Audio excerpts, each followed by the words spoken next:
Hey folks, how's it going? Dr. Spin, eclectic album reviews and general musical meanderings.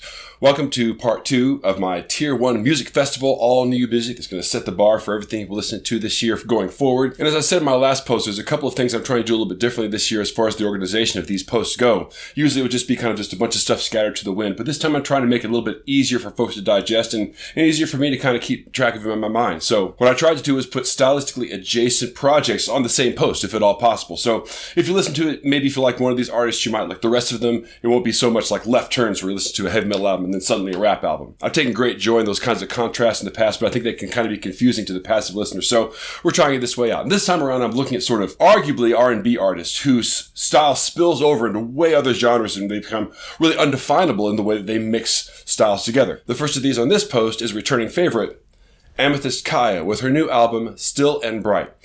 Amythyst Kiah was a really big influence on me a couple of years ago. I got her debut album, Wary and Strange, and Still and Bright comes off as maybe a little bit more refined than her debut, and maybe just a tad less intimate. The first time around I listened to it, kind of set me ill at ease. It felt like it was a little bit more of a polished attempt to get on the radio, but as I've listened to it more and more, it's really revealed a lot more depth than I initially gave it credit for. Yes, the songs are still very straightforward, but they're a little bit more rocky, they're a little bit more upbeat. In general, the production quality is a little bit higher than on the debut, but still she crosses over country and blues and rock, and we listen to her on this album and she sings lines like, she's longing for her home in Appalachia.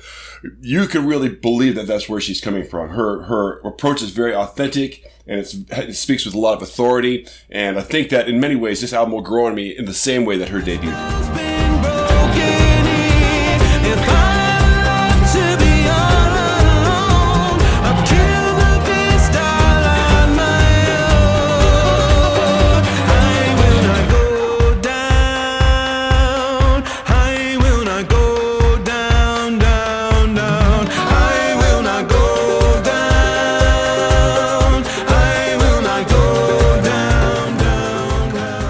Next time I got Spelling, The Turning Wheel. It would be kind of arguable for me to call this a returning favorite because I've tried to get into Spelling before with her previous album, Maisie Fly, and I love that album, but it didn't really grab me in a way that sunk in. But she gets so much critical attention, and people who love her really love her. So I'm trying to give this album a bit of a go to see if I can get a little bit further into it, and the initial pass is very positive. She still retains from the debut this sort of pixie-like fairy approach to music, and in some ways it feels a little bit weird, but I don't think it's inauthentic. I feel like she's got this persona to hide sort of a dark undertone to her music, and that's the part that I find really interesting, is that despite the fact that her music is so kind of flowery and airy, it has this sort of sense of having a dark underbelly to it that I find really compelling. And Spelling is an artist that I think thinks really orchestrally. These songs kind of almost spill over into like theater, into Broadway musical style. It's very theatrical and very and sometimes melodramatic, which sometimes in my opinion works against her, but I really think that given the persona she's making, she can sell it,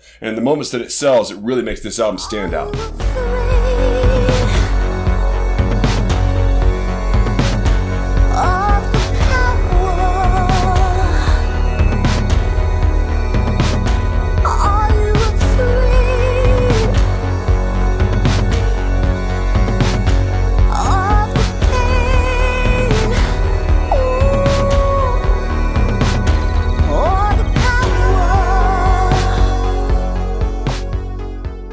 Next up I got Jhariah's Trust Ceremony. This is a guy that I just ran across on TikTok. He had a video up that just came through on my For You page, and it was really compelling. I really connected with the energy and the enthusiasm and his grit that he imbues into his music. And that really does translate very well onto this album. It kind of feels like what would happen if Nate Roos from The Format and from Fun took an all-week bender in New Orleans. It has a jazzy quality to it, but certainly is grounded very solidly in sort of indie songwriting. Only fault that I find with this one is this almost over the top sometimes, like the amps are turned up to 10 all the time. He attacks this album with such gusto. It almost kind of comes off as petulant as time to time, and that's the part where it kind of makes me again set some ill at ease. But he's got so much talent. He's such a young artist, I think, with a very clear vision about where he wants to head, and I think his future that lays before him is really, really bright, and I'm excited about following him as he continues on.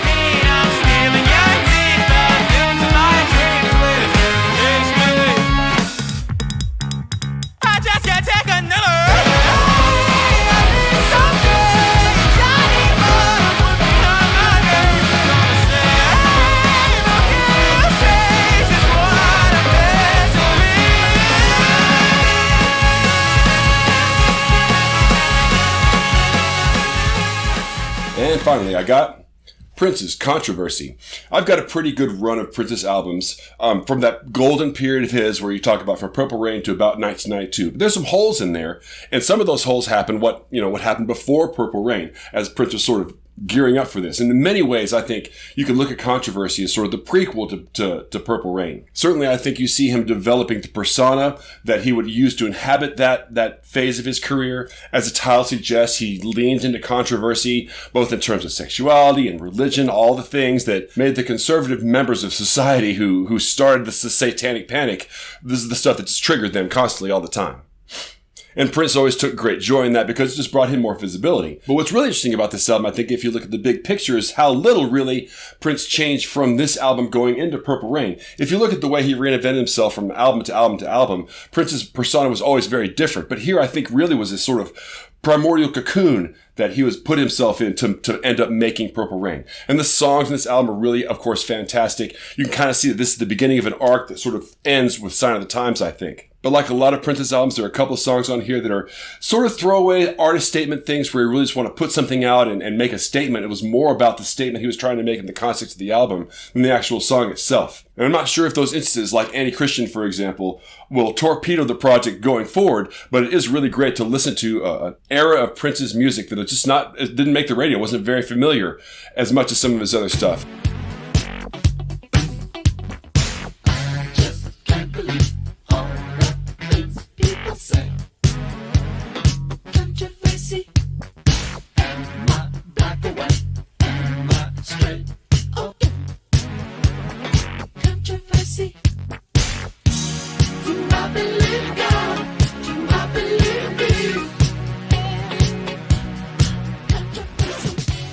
Okay, that's all I got for you guys this time around. So please, if you like this video, like and subscribe and share it out with your friends. Also follow me over on Spotify and put example tracks up from all these. It's going to collect throughout the year, make this huge list of all the music that I've been listening to basically represented in 2025. And if you want to get involved with my Viewer's Choice Bracket for 2025, please sign up for my Patreon below.